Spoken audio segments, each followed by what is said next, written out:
Salut tout le monde, c'est Amé de Otaku Manga Lodge et on se retrouve comme tous les jeudis pour notre vidéo spéciale des sorties de la semaine en manga au Québec. Alors, donc j'ai pas mal de nouveautés à vous présenter, pas tant que ça en fait cette semaine, ça a été quand même plutôt calme, mais il y a plein de trucs cool qui s'en viennent. Et je vais commencer avant de vous présenter les nouveautés, je vais vous présenter nos quelques promotions, parce que c'est comme s'il y avait eu un stop des promotions avec Covid, il y avait tout qui était bloqué, puis là tout s'est débloqué d'un coup, fait qu'on a plein de trucs très très cool, plein de cadeaux à gagner, en attendant le plus gros des cadeaux que je vous réserve pour la fin. Le premier truc qui est cool, c'est en fait c'est Ki-hoon qui lance sa promotion Big 3, tout comme le Shonen Jump a ses Big 3 qui sont One Piece, Naruto, Fairy Tail. Ki-hoon a lui aussi décidé qu'il avait des Big 3 qui s'appelaient Jujutsu Kaisen, My Hero Academia et Act Age. Bon, entre temps Act Age c'est un peu mort, mais toujours est-il que la promo est toujours là. Donc en fait avec les derniers tomes sortis, ils sont emballés comme ça dans du plastique, puis vous avez des stickers à collectionner. Et en fait en achetant un seul de ces 3 volumes, vous pouvez avoir gratuitement le petit catalogue qui vient avec, dans lequel vous allez avoir toute une collection d'autocollants que vous pouvez en fait mettre à l'intérieur pour collectionner donc sur les 3 séries. Fait que les volumes contenant le sticker sont le même prix que les volumes sans rien. C'est vraiment juste du bonus. Il y a quelques illustrations inédites également comme ceci qui sont plutôt cool. Et voilà, donc on vous offre le petit catalogue. Il y en a plus beaucoup par exemple. Dépêchez-vous si c'est quelque chose qui vous intéresse parce qu'on n'en a pas eu tant que ça. Fait que voilà, donc je reprends, vous avez donc le tome 23 de My Hero Academia, le tome 3 de Jujutsu Kaisen, puis le tome 2 de Act Age qui font partie de cette promotion-là. Ma deuxième promo du moment, c'est cool aussi pour l'hiver qui s'en vient, pour être bien au chaud. Alors je vais pas la déballer, mais c'est une serviette de bain de Boruto que vous pouvez avoir gratuitement à l'achat de 2 volumes, n'importe lesquels, de Naruto ou de Boruto, à l'exception des tomes 1, 2, 3 de Naruto qui sont eux aussi en promotion. Fait que, même chose, j'ai quelques serviettes, pas tant que ça, hein, quand on en reçoit on n'en a pas des centaines, là. Fait que si ça vous tente, dépêchez-vous, mais elle est quand même plutôt cool, elle est vraiment grande, elle est comme à peu près ma taille, là, à peu près, je suis pas très grande là, mais 5 pieds et quelques. Fait que non, c'est une grande serviette de bain, plutôt cool, et c'est cadeau. Et mon troisième cadeau cool, c'est un bandana, un foulard de Dr. Stone. En fait, ça fait un foulard comme j'ai autour du cou, puis que moi je me sers comme masque en fait quand je travaille, parce que c'est très facile à enlever puis à remettre, puis on le garde autour du cou. Fait que ça tombe bien la promotion de Dr. Stone pour se faire un masque. Fait que voilà, ça c'est à l'achat de 2 volumes de Dr. Stone, n'importe lesquels, vous avez ce foulard. Puis alors ça peut se mettre en masque, mais ça peut se mettre autour de la tête, ça peut se mettre pour tenir les cheveux, whatever, vous en faites ce que vous voulez, c'est très pratique. Voilà pour mes promotions. Puis juste en primeur, la prochaine promotion qui s'en vient, c'est quand même la promotion la plus cool qu'on ait jamais eue. Vous avez la possibilité de concourir pour gagner un voyage au Japon. C'est organisé par, je ne sais plus, je crois que c'est Kurokawa qui fait ça. Et ça s'en vient très très bientôt à l'automne. Début d'automne, on va avoir ça. On espère que ça arrive très très bientôt, puis qu'on puisse tous concourir, parce qu'il n'y aura pas beaucoup de gagnants, ça c'est certain. Après les promotions, passons aux nouveautés de la semaine. Alors, on va commencer par une nouveauté qui était très attendue, qui est Kaijin Reijo, qui est la nouvelle série de l'auteur de Red Eye Sword, Akame ga Kill, et qui va être en fait un shonen de harem. Avec évidemment pas mal d'action et de pouvoir parce que c'est l'auteur de Red Eye Sword. Donc Kaijin Reijo raconte l'histoire d'un gars qui, depuis qu'il est tout petit, il est obsédé par les filles. Il fait juste penser aux filles tout le temps. Et un jour, il va tomber amoureux d'une fille un peu par hasard, puis qui est pas banale. C'est cette jeune fille-là. Il va la croiser, puis il va tomber complètement sous le charme. Et il n'a plus qu'à avoir une idée en tête, c'est comment je peux faire pour l'approcher, pour la connaître, pour oser lui adresser la parole. Elle a l'air tellement parfaite que juste elle s'intéressera même pas à moi. Il se trouve que cette fille-là, elle fait partie d'une école qui est réservée aux filles, il n'y a aucun gars qui peut rentrer, mais comme par hasard, on va rapidement comprendre, en fait à la page 4 ou 5, donc c'est pas un spoil, que c'est pas un hasard du tout, il a été choisi pour intégrer cette école de filles. Il va être le seul gars admis. Fait que là, bonheur assuré, jusqu'au moment où il va se rendre compte que cette fille-là et ses deux amies forment un trio assez peu banal de combattantes contre le mal. Salut Dominique, merci de me saluer. Un trio de combattantes contre le mal, elles ont des attributs et des forces assez spécifiques. J'essaye de vous retrouver la page où on les voit combattre. Ah, on les voit ici par exemple. Les voilà. Fait qu'elles ont chacune leurs attributs. Il y en a une qui a un chapeau de cow-boy, puis une hache, l'autre qui a un masque à gaz, puis l'autre qui a une chainsaw. Et donc ces filles-là combattent le mal, combattent des espèces de monstres. Puis dans ce monde-là, les monstres, en fait, sont créés par les humains eux-mêmes.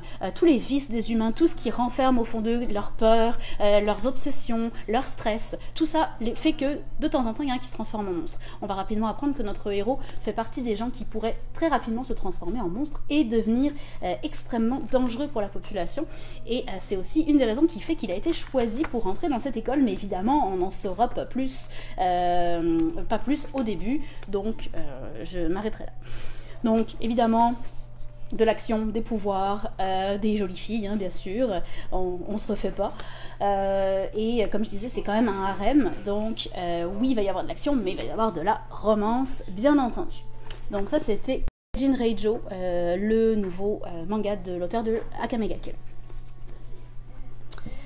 Je continue avec un light novel, un roman. Donc c'est un nouveau light novel de Final Fantasy, centré sur Final Fantasy VII, qui s'appelle On the Way to a Smile. Light novel sans images, vraiment juste du texte. C'est un petit roman assez court, en fait, qui va être composé de plusieurs histoires courtes qui sont centrées autour de plusieurs personnages de Final Fantasy VII et qui vont expliquer certaines choses à propos des personnages. Donc on va suivre Denzel, on va suivre Cloud, on va suivre Barrett, etc.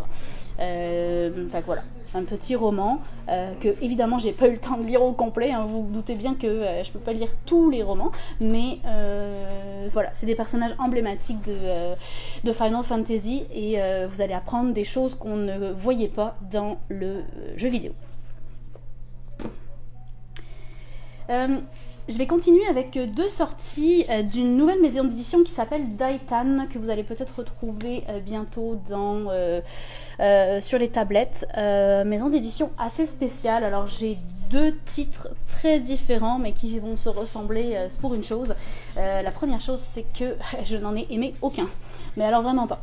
Alors le premier, c'est Pinsaro Sniper, qui encore passe à la limite, qui raconte l'histoire d'une jolie femme qui est employée de bureau le jour, et la nuit elle travaille dans un bar à hôtesse.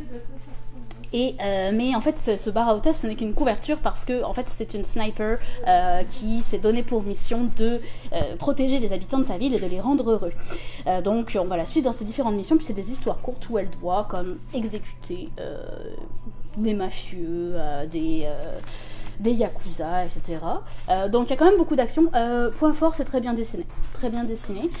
Par contre, réservé à un public 18 ans et plus. Et j'insiste, je pèse mes mots, je vous montrerai pas beaucoup de... je vous montrerai pas beaucoup de planches parce que c'est un peu difficile d'en trouver que je peux vous montrer à l'écran.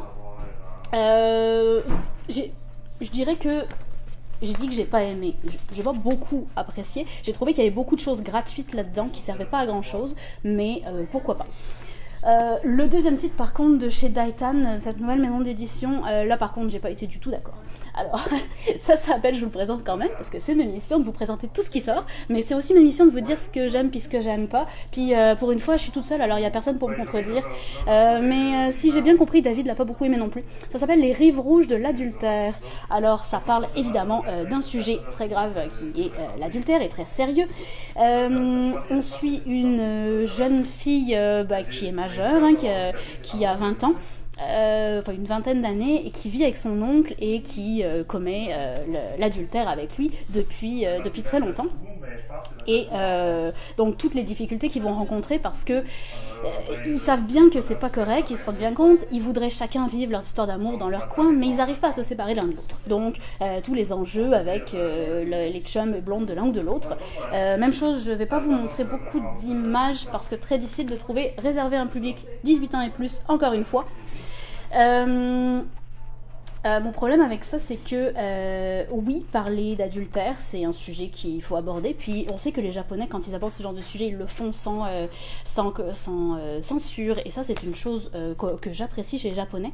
Mais par contre, là, honnêtement, on a juste des scènes très explicites, volontaires et gratuites qui n'apportent pas grand-chose à l'histoire en fait.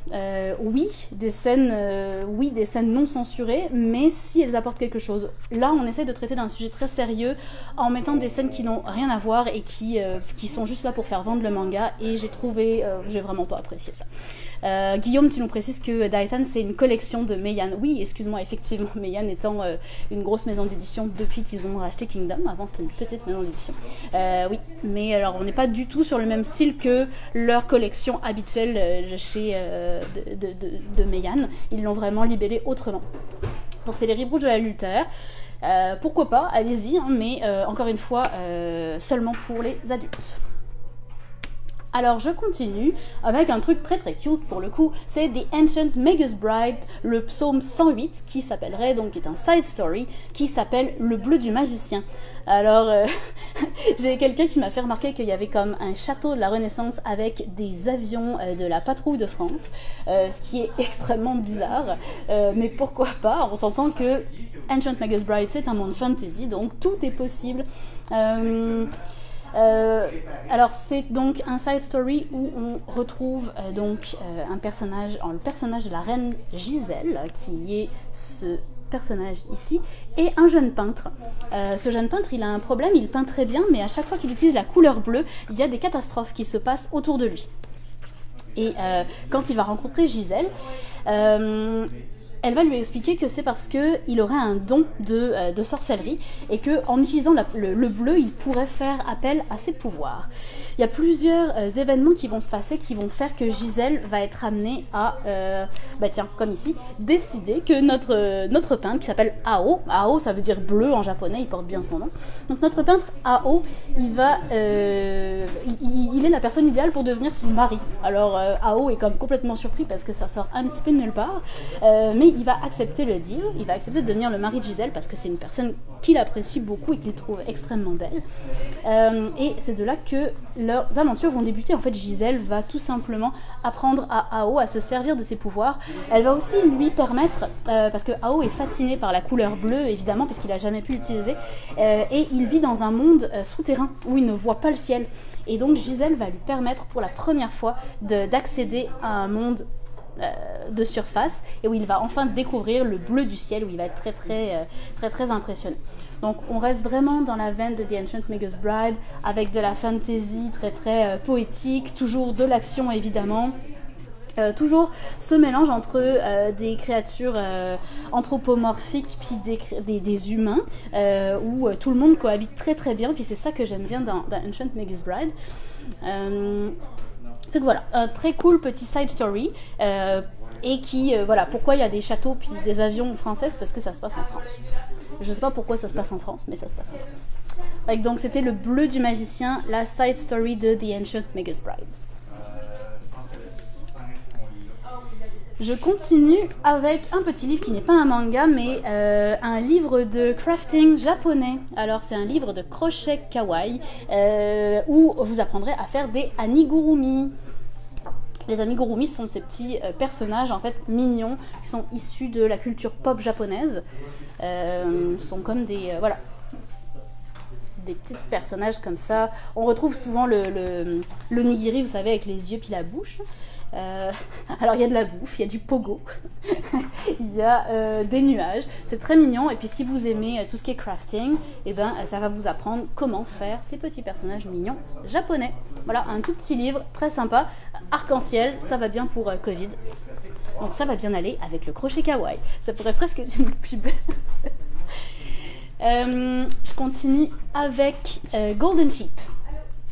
Golden Sheep, c'est un drôle de titre, un manga qui fait un petit peu penser à Blue Flag ou Silent Voice, tous ces mangas shonen presque poétiques en fait, très bohème, un peu nostalgique, où il y a des sentiments, mais souvent c'est plus la recherche des sentiments, l'amitié, la famille, etc.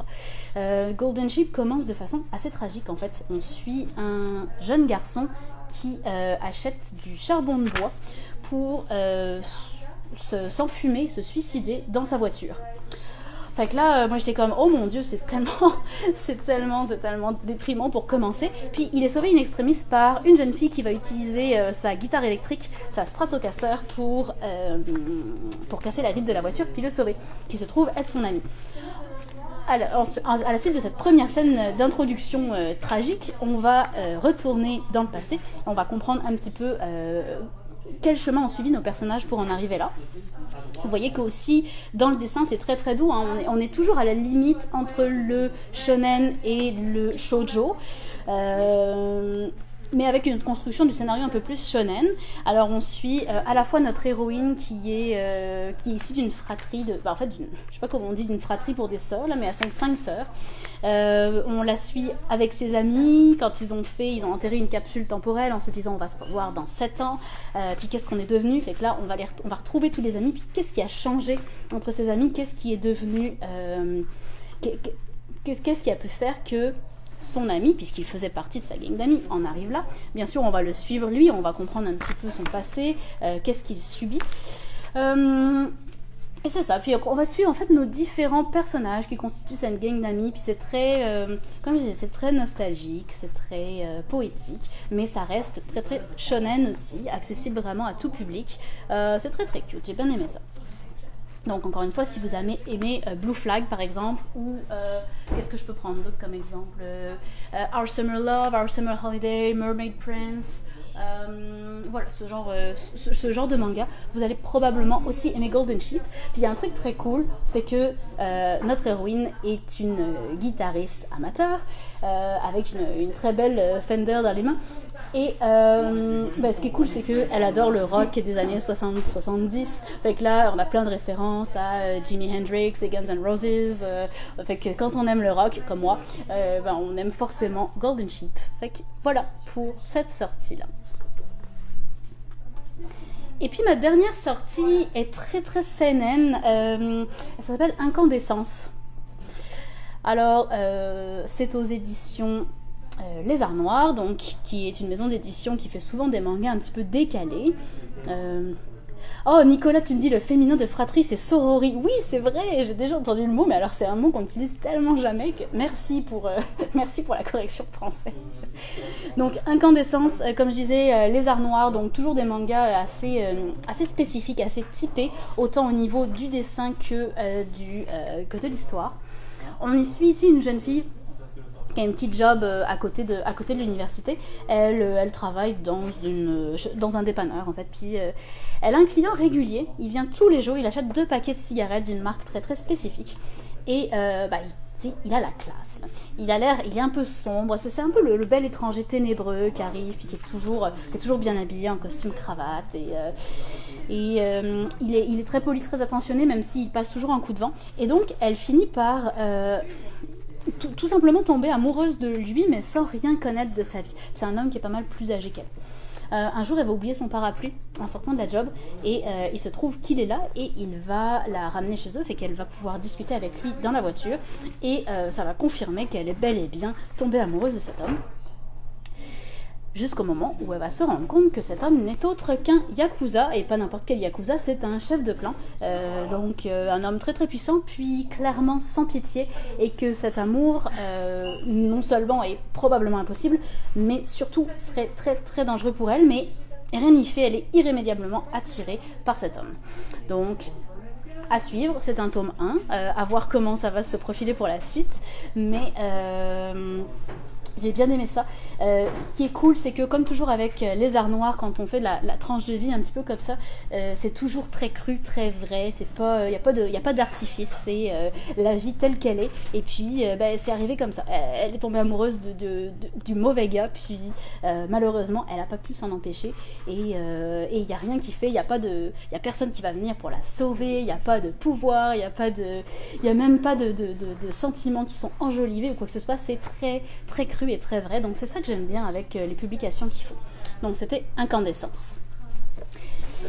Et c'est donc ce qui conclut mes sorties de la semaine. Comme vous voyez, quelques petites sorties.